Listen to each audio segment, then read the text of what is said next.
Dear madams, గురు బ్రహ్మలారా,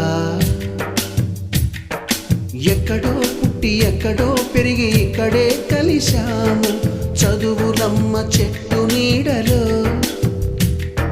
వీడలేమంటూ వీడుకోలంటూ వెళ్ళిపోతున్నాము. చిలిపి తనకు చివరి మలుపు